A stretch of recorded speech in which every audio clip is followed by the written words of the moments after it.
La batalla de Los Ángeles. Mientras que Gran Bretaña pudo respirar aliviada una vez que Hitler dirigió su mirada hacia la Unión Soviética, lanzando a sus Panzer contra ella el 22 de junio de 1941, Estados Unidos sería el siguiente país que sufriría el ataque del eje. La incursión de la aviación japonesa en la base de Pearl Harbor, en Hawái, el 7 de diciembre de 1941, supondría la entrada de Norteamérica en la contienda. Ese momento los ciudadanos estadounidenses habían permanecido alejados de la tragedia que se desarrollaba al otro lado del Atlántico, y los partidarios del aislacionismo eran mayoría entre la población.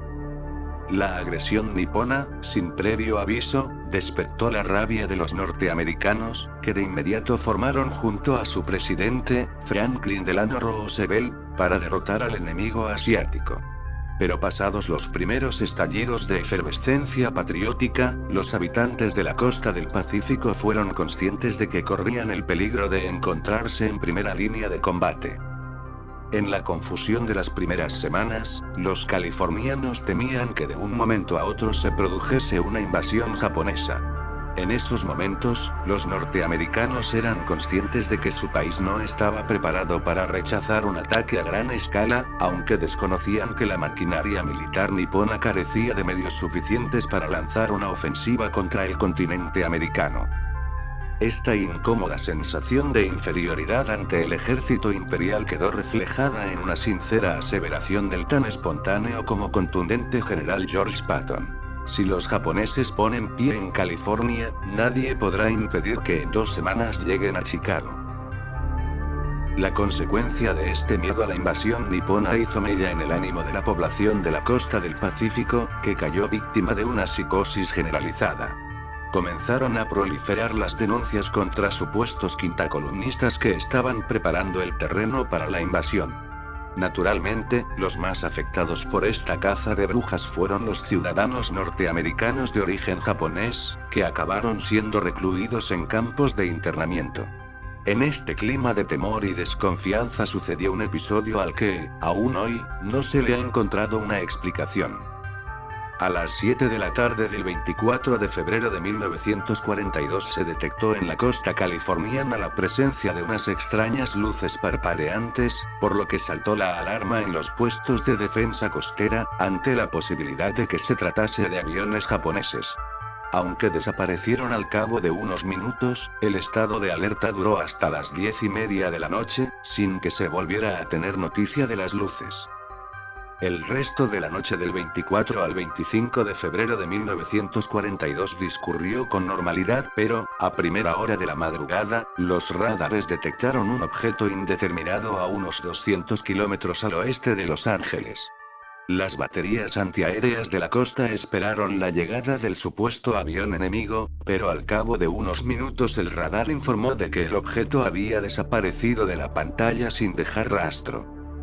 Aún así, algunos vigías comunicaron avistamientos de aviones enemigos a lo largo de la costa de Los Ángeles, pese a que el radar no los detectaba. Finalmente, a las 2:25 de esa madrugada tan poco plácida, una formación de aparatos sin identificar estaba a punto de irrumpir en el cielo de Los Ángeles. Inmediatamente, las sirenas comenzaron a sonar y fueron llamados urgentemente 12.000 vigías aéreos para que se incorporasen a sus puestos de observación. En un primer momento todos creyeron que se trataba de un simple simulacro, pero poco más tarde quedó claro que no era así, al entrar en acción las baterías antiaéreas. Los reflectores apuntaron al cielo y descubrieron la presencia de unos objetos plateados que se movían a altitudes de entre 3.000 y 6.000 metros. La velocidad de estos aparatos era sorprendentemente lenta para tratarse de aviones militares. Aproximadamente unos 300 kilómetros por hora. 1 millón de habitantes del sur de California sufrió durante 5 horas un apagón eléctrico que no ayudó a que recuperasen la calma, aunque, para alivio de los perplejos habitantes de Los Ángeles, ninguna bomba caería sobre la ciudad. Este hecho, unido a que la Marina confirmó que no había detectado ningún avión enemigo, descartó en principio a los japoneses como responsables del incidente. ¿Cuántos aparatos participaron en esa operación aérea? Las cifras varían entre los 27 que contaron algunos testigos y los 15 del informe oficial, pero también hubo quien dijo no haber visto ningún avión. Tampoco existen coincidencias en la descripción de estos artefactos. Miles de testigos vieron en la costa grandes bolsas que flotaban en el aire, mientras que otros observaron tan solo unas extrañas luces rojas en el horizonte que realizaban vuelos en zigzag. Hubo testigos en Los Ángeles que dijeron haber visto una gran máquina, suspendida en el aire, contra la que nada podían hacer los proyectiles que le disparaban las baterías antiaéreas. Poco después, lentamente, la misteriosa máquina se marchó siguiendo la línea de la costa. El balance del ataque no pudo ser más extraño. La ciudad no sufrió ningún tipo de daño, excepto algún pequeño desperfecto ocasionado por las esquirlas de los proyectiles antiaéreos. No se consiguió derribar ni un solo aparato enemigo y tan solo hubo que lamentar una muerte, aunque algunas fuentes elevan esta cifra a 6, debido a un ataque al corazón. A la mañana siguiente, todo el mundo se hacía preguntas sobre lo que había ocurrido durante aquella agitada noche, pero nadie podía proporcionar las respuestas. Una fotografía que apareció en el diario Los Angeles Times el día 26 hizo aumentar aún más la confusión, puesto que parecía advertirse, iluminado por los proyectores, un objeto circular. Sí, aparentemente, no se trataba de un avión, ¿qué era en realidad?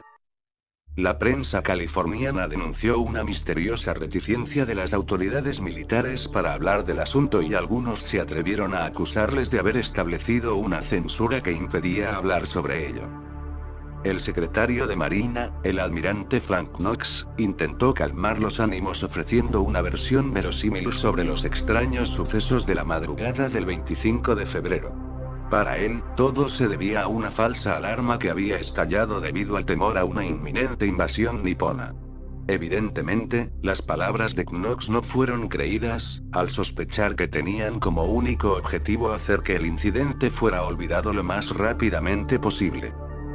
Al concluir la Segunda Guerra Mundial, el bombardeo fantasma de Los Ángeles quedó ratificado por un documento militar secreto, que no sería desclasificado hasta 1974, firmado por el comandante en jefe de las fuerzas aliadas, el general George C. Marshall, y enviado al entonces presidente norteamericano, Franklin D. Roosevelt.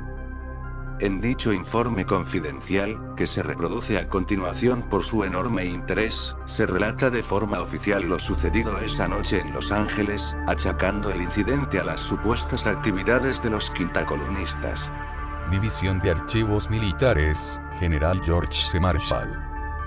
Informe breve del jefe del Estado Mayor del día 26 de febrero, dirigido al presidente Franklin D. Roosevelt, sobre la misteriosa alarma aérea de Los Ángeles. Informe para el presidente. Lo siguiente es la información de la que disponemos en este momento, referente a la alarma aérea ocurrida en la madrugada de ayer en Los Ángeles, con los detalles disponibles a esta hora. 1.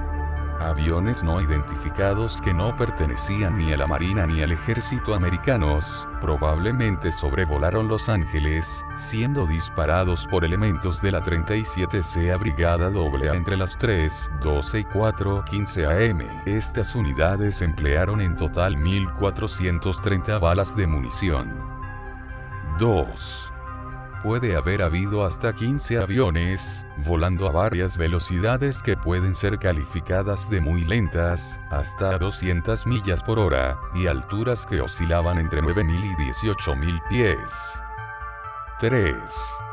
No se lanzó bomba alguna. 4. No hubo ninguna baja en nuestras tropas. 5. No se derribó ningún avión. 6. No intervino ningún avión del ejército ni de la Marina americana. La investigación continúa. Parece razonable concluir que, si se hallaban implicados aviones sin identificar, debían de ser aviones comerciales, pilotados por agentes enemigos con el fin de crear situaciones de alarma, descubrir la posición de los antiaéreos y disminuir la producción con los apagones. Esta conclusión tiene el apoyo de la diversidad de velocidades de los aviones y del hecho de que no se lanzó ninguna bomba. Firmado G.C. Marshall, jefe del Estado Mayor. Si algo evidencia este informe redactado por el general Marshall es que, en realidad, nadie tenía ni idea de lo que había ocurrido esa noche. El hecho de culpar de la acción a unos supuestos agentes enemigos, que habrían sobrevolado Los Ángeles a bordo de aparatos comerciales, demuestra que Marshall debía encontrar rápidamente una explicación al incidente y apostó por esa historia tan inverosímil. En efecto, para proporcionar una historia capaz de dar respuesta a todos los interrogantes que se habían creado, se dijo que se trataba de aviones comerciales que habían sido tomados por infiltrados nipones en algún aeródromo mexicano o de la propia California. De este modo se eludía el hecho de que la Marina no hubiera detectado ningún avión enemigo procedente del Pacífico. Restando cualquier tipo de credibilidad a esta absurda historia, ¿cómo se explica lo sucedido en Los Ángeles? Aunque probablemente nunca se sepa la verdad con exactitud, se pueden apuntar algunas hipótesis. En primer lugar, no hay que descartar totalmente que el origen de la alarma lo provocase algún aparato japonés en misión de observación. En los submarinos que se aproximaban a la costa norteamericana solían transportarse pequeños hidroaviones desmontados, que eran lanzados por una catapulta desde la cubierta del sumergible. Cabe la posibilidad de que el vuelo de uno de ellos hiciera saltar las alarmas y, a partir de ahí, el pánico y las propias explosiones de los proyectiles antiaéreos hicieran el resto. No obstante, una vez finalizada la contienda, los propios japoneses aseguraron que durante esos días no se llevó a cabo ninguna operación de ese tipo, pero no era extraño que, debido a la distancia, los submarinos que operaban en las costas californianas tomasen iniciativas propias, lo que podía haber sucedido en esta ocasión. La otra posibilidad, la que podría explicar mejor el incidente, sería la presencia de algunos globos meteorológicos que, arrastrados por el viento, llegaran a sobrevolar la ciudad californiana. El argumento más convincente para apostar por esta hipótesis es que, tal como se ha indicado antes, los artefactos aéreos se movían lentamente. Además, la definición de gran bolsa flotando en el aire, así como la forma esférica que se adivina en la fotografía de Los Angeles Times, se correspondería claramente con estos globos. Una vez que el fuego antiaéreo comenzó, la confusión causada por las explosiones producidas en el aire pudo provocar la materialización de los 15 o 20 aparatos que algunos dijeron haber visto. Pero, en todo caso, la mayoría confesó haber presenciado tan solo nubes de humo que, iluminadas por los haces de luz, adquirían aparentemente un aspecto sólido. De hecho, la mayor parte de los soldados encargados de las baterías antiaéreas admitieron no haber visto ni un solo aparato, al igual que un corresponsal de guerra tan prestigioso como Ernie Pyle, presente esa noche en la ciudad, que tampoco logró avistar ningún avión. Por supuesto, la constatación de esos objetos no identificados dio pábulo a las fantasías de los aficionados a los platillos volantes, convencidos de que se trataba de una especie de ensayo general para la invasión de la Tierra, por lo que dieron en denominar el incidente como la Batalla de Los Ángeles. Sin embargo, no parece que sea necesario acudir a los extraterrestres para encontrar una explicación al incidente que aquella noche quitó el sueño a los californianos.